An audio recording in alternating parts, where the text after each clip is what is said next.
This week in post, using a blur effect to soften water.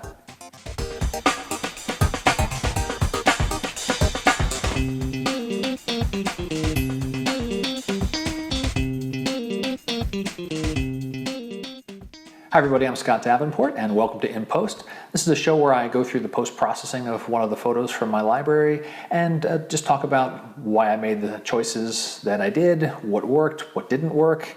And the point of this is so we can all become better photographers.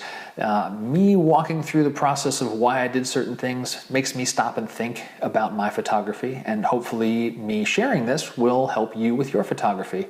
And that's the whole point, so we can all get better together. So this week, I'm looking at this and I've got this image here that I'm not particularly proud of or fond of. The composition is okay. It is an image that I took during the outing I shared in the field earlier this week. But in the end, I just wasn't happy with how the image came out. So why am I sharing it with you? Well, through the course of processing, I did some things with a blur effect that I think will be useful for me in the future with other images that are stronger or better. And so I want to share that technique with you so that you can use it as well. So let's start off in Lightroom. I'll go through some of the basic processing very quickly, not spend too much time on it because again, I'm not a big fan of this image, but I will talk about this blur effect. All right, so here we are in Lightroom and done some basic things to this. Let me hit backslash. Here's what came out of the camera. So, very bluish cast and the foreground's very dark. The sun had gone behind the clouds at this point.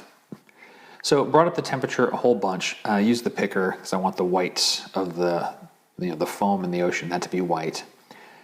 Played a little with contrast, adjusted the highlights and shadows to really bring forth the foreground so you can actually see it.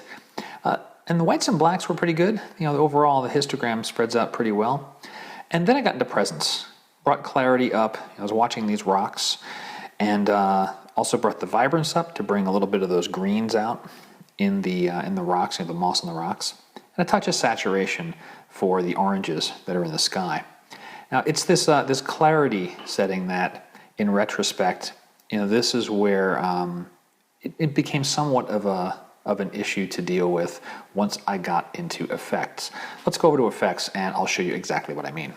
So when I came into effects, the first thing I almost always reach for is dynamic contrast. Added it, and normally I like the natural setting, and maybe even backing it off a little bit since I knew I had added clarity into the image with Lightroom. But this foreground water just started to feel, just off, a little harsh, a little crunchy, not the smooth water that I had. Even just with this small amount of contrast, you can see that it's getting harder. And I went so far as to the point I ended up just ditching the contrast entirely and said, I'm just going to keep what I had added in Lightroom contrast-wise. And then started into, color. I'll click this on, you'll see the greens in the rocks pop a bit, and the mask is, removing any of the green from anywhere else in the scene. I didn't want the greens that are in the ocean to be amplified. I was still bothered by this water. And so that's when I reached for the blur filter. So I'm going to put the blur on. And we're going to see here that the opacity is pretty low. The amount's high. So the amount's all the way up, normal-wise. And you can play with lowering the amount versus the opacity. That's up to you. It's just getting you to an end result. And I wanted that to soften the water. And then I thought I'm going to soften the sky too. I'm going to turn this off again. And like I said, this is an image I wrestled with a bit. This still also just felt a little crunchy to me. I don't know why I had such a reaction to the photo this way. But then putting the blur back on really did a nice job softening out the water. Control M to see the mask. You can see that I've got a gradient applied to add some blur to the sky, not full strength, just at 40%. And then therefore it's applying a full strength to the water, and then I masked the effect away from the rocks. I want the rocks to be nice and sharp. And so this was just using the perfect brush mode of the masking brush.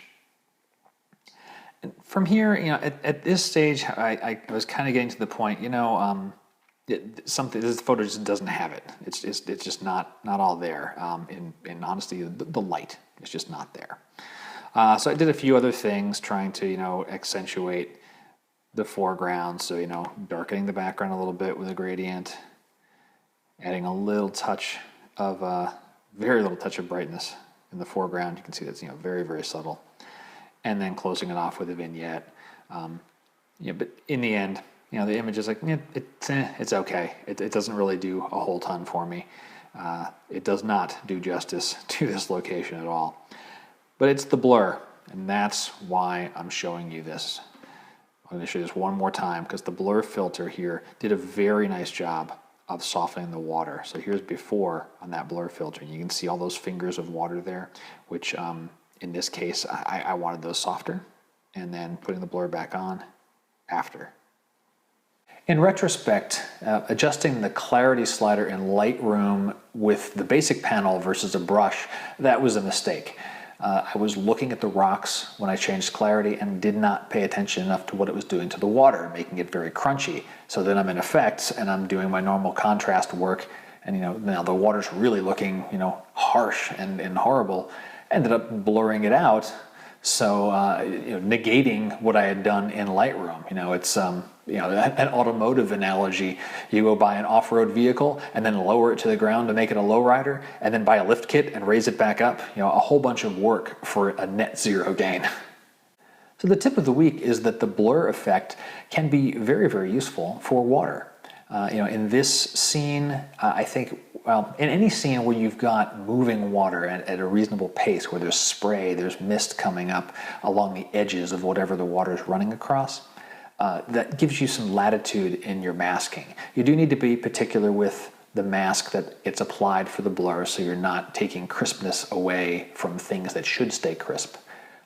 So I'm going to take this tip, you know, tuck it away in the back of my mind, and in the future, I'm sure it's going to come out when I'm processing a different image, one that I'm a little more proud of. That's it for this week in post. I hope you've enjoyed it. And if you did, let me know. Shoot me a like, +1, comment on the video, or if you've got questions about post-processing or anything photographic, feel free to contact me through my website. I do my very best to respond within a day or two as my norm.